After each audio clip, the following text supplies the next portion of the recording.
Hola, muy buenas. Mi nombre es Neri Pacheco. Actualmente estudio la carrera de licenciatura en Gerencia de Negocios en la Universidad Tecnológica de Honduras, UTH. Agradeciendo la oportunidad, ¿verdad?, de estar compartiendo este video para lo que es la clase de Organización y Gestión por Procesos, ¿verdad?, para la cual voy a estar respondiendo unas preguntas que se me fueron asignadas de acuerdo al caso que vamos a ver, que es el Harvard Westchester Distributing Inc., ¿verdad?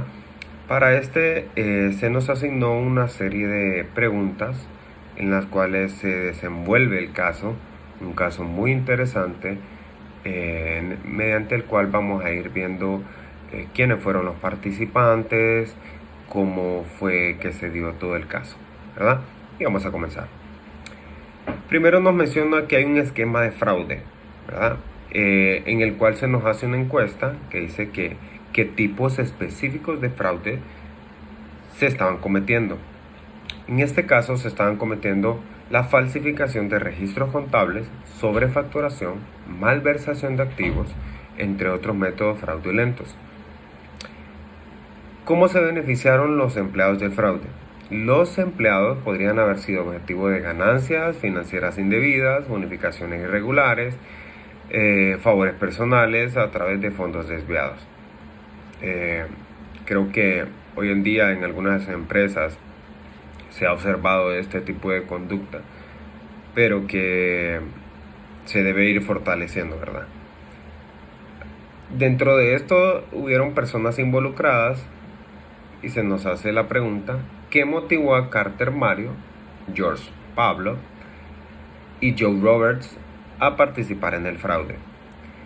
Ellos pudieron ser motivados por la ganancia personal, presiones internas o externas, o fallos en los controles que realmente permitieron que se diera la oportunidad. Ya vemos que muchas personas son oportunistas de acuerdo a los casos, ¿verdad?, en las compañías, por la misma falta de ética que no tienen. Sucede en los casos donde ellos existe una oportunidad y son oportunistas y aprovechan esa oportunidad para beneficios propios. ¿Qué roles tenían cada uno en este esquema?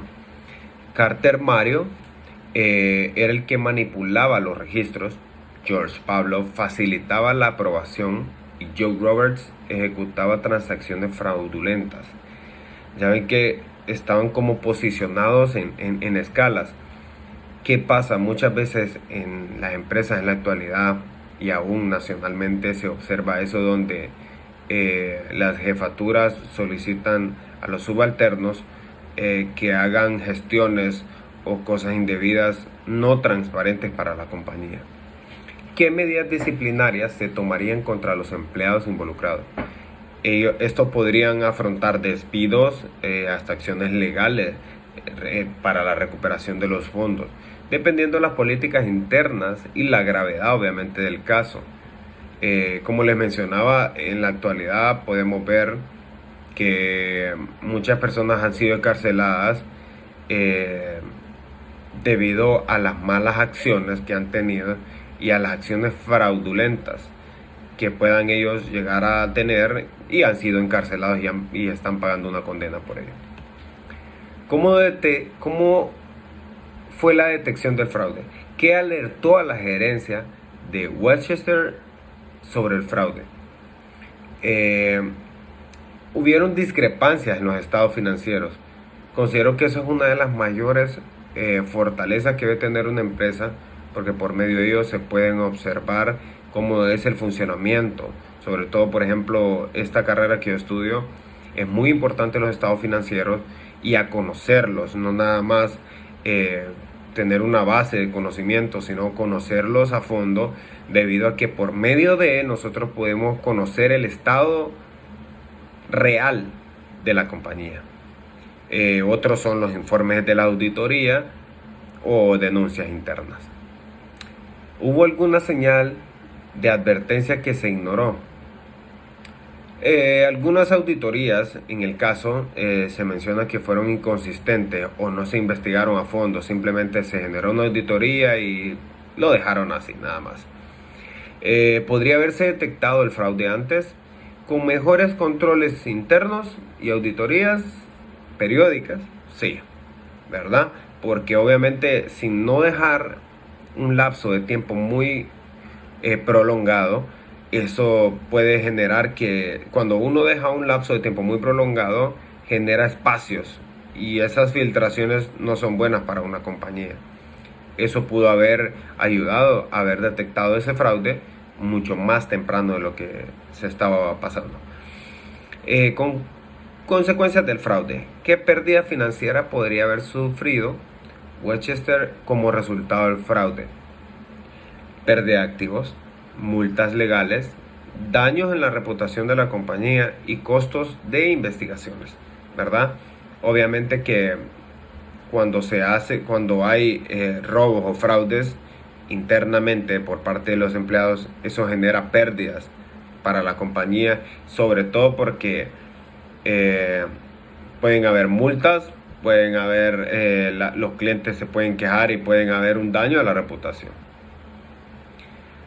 Aparte del pago que pueda generar para lograr llegar al punto final de la investigación, de dónde estaba el problema. ¿Qué medidas podrían tomar para reparar el daño causado por el fraude? La implementación de costos de controles más estrictos, la compensación financiera a partes afectadas y fortalecer la ética corporativa y la transparencia. Prevenciones del fraude. ¿Qué medidas se podrían haber tomado para prevenir el fraude en Winchester? Implementar controles internos robustos, como lo mencionaba antes, la separación de deberes, auditorías externas regulares y promover una cultura de denuncia.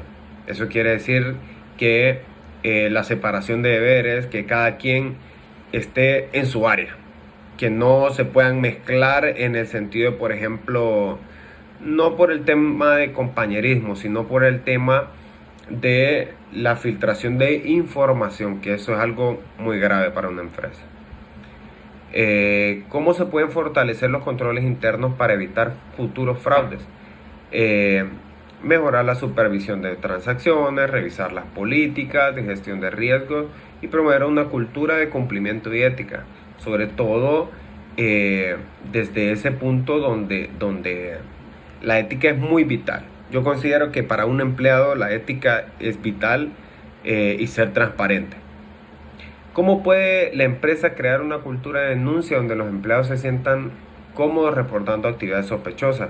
Como les mencionaba antes, eso era uno de los puntos, ¿verdad? Por los cuales los fraudes se pueden prevenir. ¿Cómo?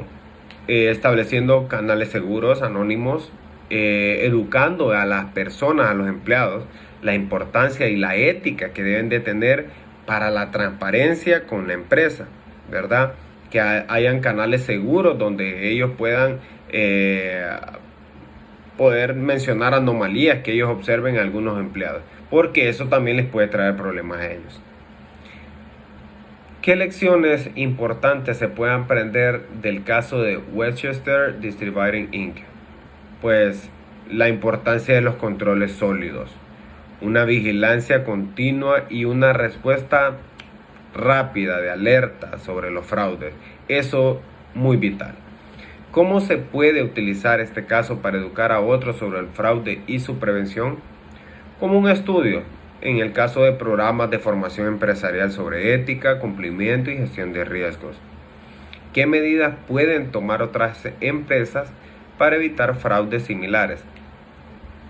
Pues la implementación de políticas similares de control interno, la capacitación regular sobre la ética y la denuncia, como les mencionaba antes, y revisiones periódicas de auditoría. Eso definitivamente son puntos muy fuertes que se deben reforzar en cualquier compañía, porque la auditoría es muy importante para llevar un control muy estricto. Un control muy estricto aparte de los estados que les mencionaba y poder saber cómo está realmente funcionando la compañía. Yo les agradezco por el tiempo que se han tomado para verme. Muchas gracias y que tengan un excelente día.